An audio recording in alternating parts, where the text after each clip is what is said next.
Assalamualaikum warahmatullahi wabarakatuh, teman-teman semuanya yang hatinya selalu indah.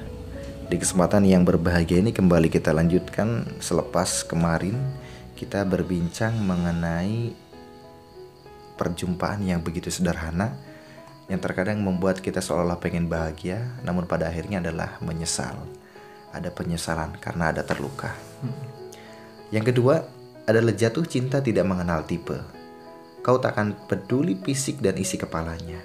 Yang kau tahu hanyalah jantungmu berdebar kencang bila berada di dekatnya. Pernah merasakan seperti itu? Semua orang pasti pernah ya yang merasakan jatuh cinta. Pasti semua orang pasti pernah merasakan hal itu. Dan yang dikatakan quote itu tadi bener-bener tepat sekali. Kerasa. Kerasa. Soalnya kata orang dia mah gini, tapi kita merasa kalau dia itu tidak seperti yang mereka bicarakan gitu. Ya, karena seolah-olah kita sudah terhipnotis oleh mata kita Iya, sendiri. betul. Padahal kita tahu, kita tuh lihat orang lain tuh ada kurangnya, ada lebihnya. Tapi karena kita sudah terhipnotis, pada akhirnya kita melihat kelebihannya saja. Kita tidak tahu di belakangnya itu dia seperti apa. Seperti apa? Berbeda dengan orang yang sudah menjalani kehidupan yang dalam arti sudah menikah atau sudah menjalani jenjang pernikahan. Dalam kehidupannya dia tidak akan berpikir melihat kelebihannya saja, tapi dia akan belajar menerima kekurangannya. Kita coba lihat orang-orang yang pacaran di luar sana, mereka melihat yang dilihatkan kelebihannya saja atau kekurangannya sih? Ya pastinya kalau sudah dalam ikatan, mau itu dia sudah mengenal kekurangannya, ya yang pasti dia akan lebih menerima. Soalnya dia berpikir panjang, tidak hanya berpikir pendek saja. Nah, ini berpikir panjang tidak pendek saja. Tapi kadang kan banyak ini ya, orang tuh jatuh cinta, menaruh harapan pada si dia. Tapi terkadang harapan itu kandas karena dianya sendiri. Ada faktor-faktor X yang mengakibatkan rusaknya pertemanan, rusaknya persahabatan.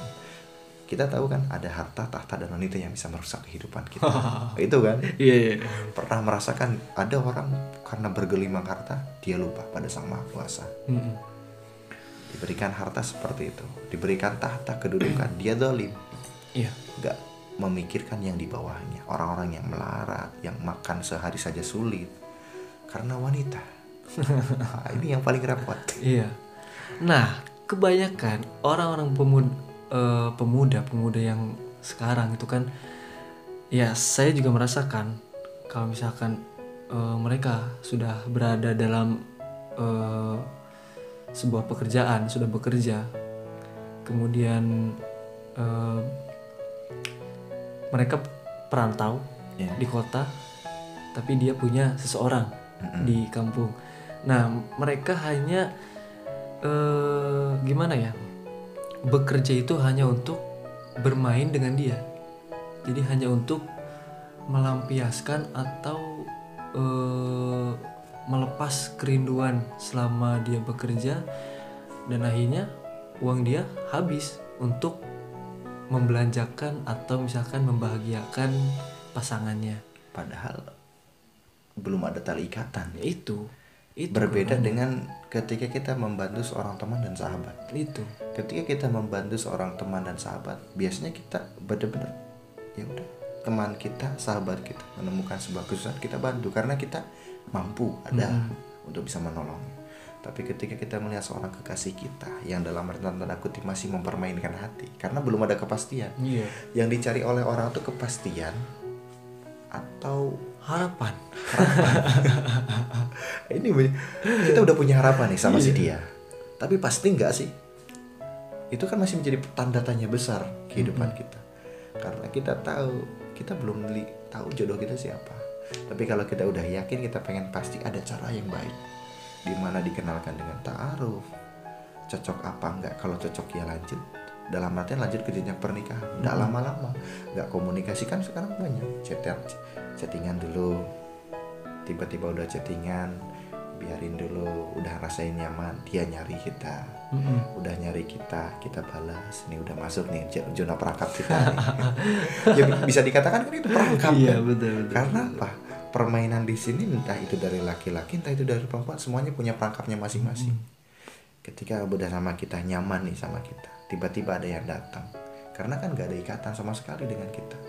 Oke lah, katakan kita pacaran sama dia, tapi kita tahu sih kalau pacaran itu sebenarnya kita mainin hati orang, orang mainin hati kita. Gak ada kepastian, yang ada hanya harapan-harapan yang semu. Berbeda dengan orang yang sudah menikah, dia punya kepastian.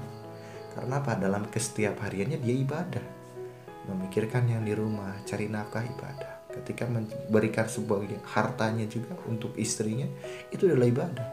Tapi berbeda dengan memberikan harta kepada teman kita. Sampai ada ketika putus katanya, semua yang pernah diberikan pengen diambil lagi. Ada lah kayak gitu kan. Iya. Jadi pada akhirnya permainan lagi. Iya. Permainan lagi. Kayak yang dia udah ngasih semuanya terus pengen diambil lagi gitu ya. Ya itu kan gengsi juga kadang. Tapi karena emosi ada juga yang begitu. Nah, jadi buat teman-teman semuanya, pada intinya kita harus tetap yakin. Entah di mana kita, entah di mana dia, suatu saat kita akan dipertemukan. Dengan cara apa, kita tak pernah tahu. Yang terpenting kita selalu berdoa kepada Yang Maha Kuasa, semoga saja kita dipertemukan dengan orang terbaik dalam kehidupan kita. Karena seseorang yang tepat tak selalu datang tepat waktu. Kadang ia datang setelah kau lelah disakiti oleh seseorang yang tidak tahu cara menghargaimu. Itu Kang Iqbal. Oke, baik. Terima kasih teman-teman semuanya. Wassalamualaikum warahmatullahi wabarakatuh. Waalaikumsalam.